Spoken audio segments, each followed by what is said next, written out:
Bab 5, Tembok Bernama Rahasia. Pagi itu terasa lebih kelabu dari biasanya. Langit menggantung rendah, menyembunyikan matahari seakan ikut murung bersama Allah. Ia berdiri di depan kaca besar kamarnya, memandang pantulan dirinya yang tampak semakin asing.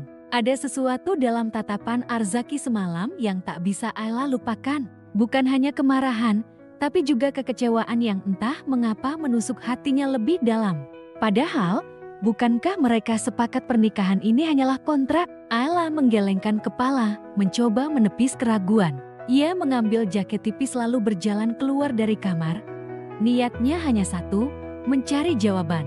Di lantai bawah, Arzaki sedang berbicara di telepon. Suaranya rendah namun tegas, wajahnya penuh konsentrasi. Ayla berdiri di ambang pintu ruang kerja itu, ragu untuk masuk. Tapi saat mata Arzaki menoleh padanya, tanpa bicara, ia memberi isyarat untuk masuk. Setelah menutup telepon, pria itu memijat pelipisnya. "Apa kau datang untuk minta maaf?" "Tidak," jawab Ayla tenang. "Aku datang untuk bicara." Arzaki menatapnya, lalu menunjuk kursi di seberang meja. "Silakan." Ayla duduk, menyilangkan tangan di pangkuan. "Raihan, dia tidak akan datang lagi. Aku janji." "Aku tak butuh janji itu. Lalu apa yang kau butuh dariku?" Arzaki, keheningan menyelimuti ruangan sesaat sebelum pria itu akhirnya berkata, "Kepatuhan." "Pernikahan ini bukan tentang kepatuhan," balas Ayla.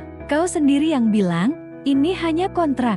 Lalu kenapa seolah kau ingin mengatur seluruh hidupku?" Arzaki berdiri dan berjalan ke jendela. Ia menatap keluar sejenak sebelum menjawab, "Karena sejak Raihan datang, kau berubah. Fokusmu buyar, dan aku tidak bisa bekerja dengan seseorang yang pikirannya setengah-setengah. Jadi aku hanya alat." "Ya," Ayla mendesis, "bukan istri, bukan wanita, hanya alat negosiasi." Arzaki berbalik cepat, matanya berkilat. "Jangan mulai drama, Ayla. Aku sudah cukup pusing dengan urusan ayahmu yang belum lunas." Ayla berdiri, "Jangan bawa-bawa ayahku. Kau sudah dapat pernikahan ini sebagai jaminan, bukan? Dan kau sudah dapat atap, kekayaan, dan perlindungan," serga Arzaki. Tiba-tiba, suara pelayan mengetuk pelan. "Maaf, Tuan dan Nyonya, ada yang ingin saya sampaikan." Arzaki mengangguk. "Masuk." Pelayan itu melangkah masuk dengan kepala tertunduk. "Ada wanita bernama Karin di luar. Katanya dia teman dekat Tuan Arzaki dan ingin bertemu." Ayla menoleh cepat. "Karin?" Arzaki menghela napas. "Bawa dia ke ruang tamu." Begitu pelayan itu pergi, Ayla menatap Arzaki dengan sorot tajam. "Siapa dia?" "Teman lama," jawab Arzaki datar. "Jangan buat drama, Ayla." Karin berdiri anggun di ruang tamu, mengenakan gaun merah marun yang membalut tubuh rampingnya. Wajahnya cantik dan penuh percaya diri. Begitu melihat Arzaki, ia langsung memeluk pria itu tanpa ragu. "Zaki, aku kangen sekali," katanya manja. Ayla berdiri membeku di ambang pintu. "Kenapa kau datang ke rumahku, Karin?" tanya Arzaki datar. "Aku kebetulan ada urusan bisnis di Jakarta. Kupikir kita bisa bertemu, mengobrol, seperti dulu." Ayla mendekat. "Seperti dulu? Kau mantan kekasihnya?" Karin menoleh dan tersenyum manis. "Oh, kau pasti Ayla, istri kontrak, ya?" Wajah Ayla menegang. "Kontrak atau tidak, aku tetap istri yang sah." Karin terkekeh. "Sah di atas kertas, sayang. Tapi hati Zaki, kurasa belum tentu kau punya." Arzaki menatap Karin tajam. "Cukup, jangan kurang ajar." Namun Ayla sudah cukup muak. Ia melangkah ke arah tangga. "Kalau kau lebih nyaman dengan masa lalumu, mungkin aku harus keluar dari rumah ini," katanya tanpa menoleh. Malam itu, Ayla tidak tidur di kamar utama.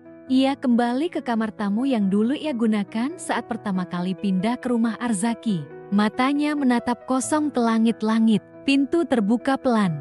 "Ayla," suara Arzaki terdengar di ambang pintu. "Ada apa lagi?" "Aku tidak tahu, Karin akan datang.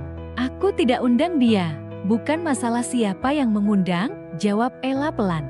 "Tapi bagaimana kau memperlakukannya di depanku?" Arzaki masuk dan duduk di kursi di sudut kamar. "Aku bukan pria yang pandai bersikap, tapi aku tidak punya hubungan lagi dengannya. Kalau begitu, tunjukkan itu. Buktikan. Apa yang kau inginkan, Allah? Ayla menatapnya. Kejujuran. Jangan buat aku terlihat seperti orang bodoh yang kau simpan di rumah untuk kepentingan perusahaan. Al-Zaki terdiam lama, lalu akhirnya berkata, aku sedang menyelidiki sesuatu tentang perusahaan ayahmu. Dan ada kemungkinan Reyhan terlibat. Ayla terkejut. Apa maksudmu?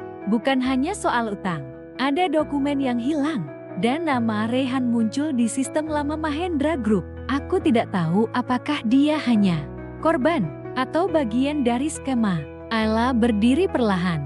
Kau pikir Reyhan mencelakai keluargaku? Aku belum tahu pasti. Tapi jika benar, maka kita sedang hidup di tengah jebakan. Ayla memejamkan mata. Kepalanya berat, hatinya lebih berat lagi. Cinta, dendam, dan gairah. Semuanya saling bertabrakan. Dan di balik itu semua, rahasia besar perlahan mulai terungkap.